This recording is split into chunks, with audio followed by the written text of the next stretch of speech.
મિત્રો સ્વાગત છે તમારું નવા વ્લોગમાં અને અત્યારે માંડ માંડ વરસાદ રહ્યો છે મિનિમમ 8 થી 9 ઇંચ જેટલો તમે પડ્યો છે કે નહીં?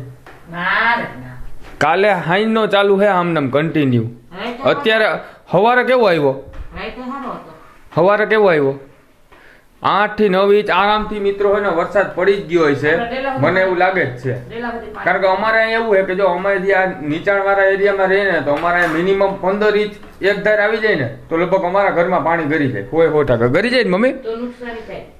એટલે જો હજી વાં હે ને અમારે ખાબોચિયા ભરાતા, પણ મિનિમમ અત્યારે 10 થી 15 ઇંચ આવી જાય ને પાણી એક ધાર કલાકમાં, એટલે અમારા ઘરમાં ખાબોચિયા ભરાય જાય. ડેલા સુધી પૂકી ગયું હતું. ઓહો.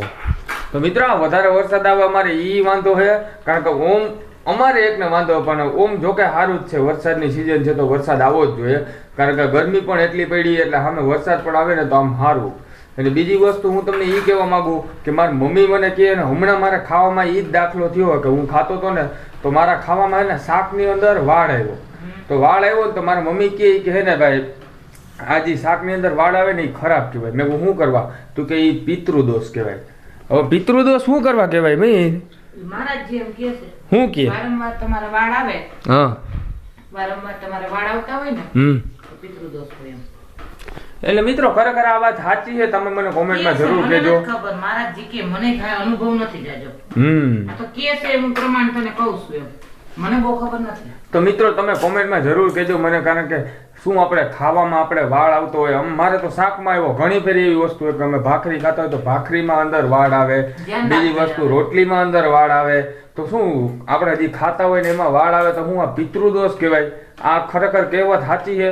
અને બીજી વસ્તુ માણસ એ કહેતા હોય કે નીચે પડેલું છે ને વસ્તુને ના ખવાય, એનાથી શું મમ્મી થાય? યમરાજાનો વાસ આવી જાય. એટલે હું ટૂંકમાં સાંભળું છું ને હું કહું છું, એનું સાંભળેલું કહું, મને અનુભવ નથી કોઈ વસ્તુનો. એટલે મિત્રો એમ કહે કે ભાઈ યમરાજાનો વાસ આવી જાય. આ ખરેખર વસ્તુ સાચી છે. કંઈક તો હે ને હું ઘણી વાર કન્ફ્યુઝ થઈ જાઉં કે ભાઈ આ યમરાજાનો વાસ આવી જાય. હવે નીચે પડેલી વસ્તુ તો એવું હોય તો આપણે જે ગાયને બધું ખવડાવીએ તો આમ જો આમ આમ આમ નીચે રાખીને અહીંયા રાખીને જ ખવડાવી દઈશું. એટલે આપણે નીચે રાખીને જ ગાયને બધાને ખવડાવીએ, કૂતરાને કે આપણે બિસ્કિટ ખવડાવીએ ને તો આમ નીચે નાખીને જ ખવડાવીએ. તો ન્યા કેમ નથી કહેવાતો કે યમરાજાનો વાસ ઈ ના કહેવાય? તો ઈ એક છે ને ભાઈ સજીવ જ છે, બરાબર? એને જીવ જ છે. તો આપણે શું કઈ શું છીએ? આપણે માણસ છીએ. ઈ પ્રાણી છે. હા તો આપણે મનુષ્ય. હા, એટલે નીચે પડેલી વસ્તુ હોય ને એમ કે મારા જીવી નો ખવાય એમ નહીં. મહારાજજી કે હે મિત્રો, બરાબર? કારણ કે જીવ તો ઈ પ્રાણીમાં છે ને આપણામાં જીવ છે. આપણે દિલ છે તો ઈ પ્રાણીઓને દિલ છે, બરાબર? હે ગ્રંથમાં વાંચ્યું હોય તો જ કહેતા હોય ને, કાતું નું નથી કહેતા.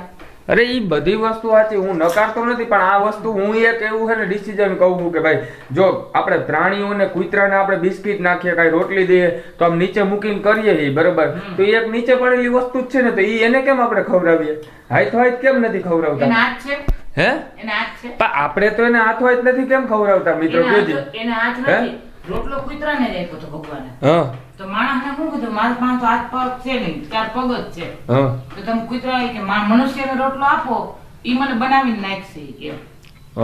હા મિત્રો મારે ખરેખર અત્યારે આ વાત છે ને એક લોજિક ની લાગી, કારણ કે એની પાસે હાથ નથી એટલે તમે મનુષ્યને આપો કે મનુષ્ય છે ને ભાઈ તમને કાંઈક ને કાંઈક છે ને નવી ઉત્પન્ન કરીને તમને છે ને પેટ ભરાવશે. રોટલો કૂતરાએ આપ્યો આપણે એટલે કહેવત છે કે પેલી રોટલી ગાયની ને પછી કૂતરાની, ગાય કૂતરાની રોટલી કાઢીને પછી આપણાથી ખવાય કે ભાઈ પિતૃદોષ હોય, તમારા ગમે ત્યાં વાળ આવતો હોય, તમારે ખાવામાં વાળ આવતો હોય તો એ ખરાબ વસ્તુ. અને બીજી વસ્તુ એ કે મારા વાળ તો આવે જ નહીં, કારણ કે એવડા વાળ છે તો અમારા મમ્મીના જ બધા વાળ આવે છે. એટલું સાફ રાખું તોય વાળ આવે, આમ જો એટલું સાફ રાખ્યું તોય માખીઓ આવે. હું કરું તો માખીઓની વાત તો અલગ છે, પણ મિત્રો એવડા લાંબા લાંબા એવડા વાળ આવે, એવડા લાંબા વાળ આવે. બોલો એમ નહીં તો એ આવે શું કરો? પણ તારા જ વાળ કેમ આવે? તો પણ એ તો વાત છે, તું કે ઓરાવામાં તું ઓરામાં ખરે હું એટલે જ ને. એને જોવા અત્યારે આ શું ખાય છે? મેગી. જોવા મેગી ખાય, મેગી. આ મેગી ખાય, જો પછી આમાં ક્યાંથી શરીર ઉતરે મિત્રો? કયો તમને. જો અત્યારે લાઈવ પ્રૂફમાં પકડી લીધો તમને. શાક રોટલા જ ખાય, શાક રોટલા ખાય. શાક રોટલા નહીં, રોટલી મૂકી દીધી એને જાવા મેગી ખાતા ખાય છે. જો મેગી છે, જો મેગી છે તમે જોવો જોઈએ 50 વર્ષની ઉંમર છે ખરેખર મિત્રો, વાત કરું મીઠી મેગી છે પણ શોખીન એવડા છે ને કે વાત ના પૂછો. હરેક વસ્તુની ફેસિલિટી જોઈએ, હરેક વસ્તુમાં સ્વાદ જોઈએ, કઈક નવીન નવીન જોઈએ. કારણ કે અત્યારે મેગી ની બધા કોણ ખાતા હોય કે આમાં આપણા જેવા જુવાનિયા માણસ હે ને મેગી ને એવું ખાતા હોય. પણ આ 49 વર્ષે મેગી ખાવા બેસે જો. મેગી નથી, મેગી જ છે ને, જોવો ને હું મેગી ચાખવી નહીં. ગયરી મેગી ઘઉંના લોટની છે. પણ ઘઉંના લોટની ગમે ના લોટની હોય પણ ખાતો ખરા ને. આમાં છે ઘઉંનો લોટ ને. વાહ ભાઈ વાહ. એટલે જોવો મિત્રો અત્યારે મેગી ખાવાનું અત્યારે હાલે છે. આમાં અત્યારે એવું છે કે ભાઈ આમ હે ને લેટેસ્ટ જમાનો છે ને, જે અત્યારે આમ પુરાનો જમાનો હતો ને પહેલાના માણસો, એ અત્યારે લેટેસ્ટ માં આવ્યા છે.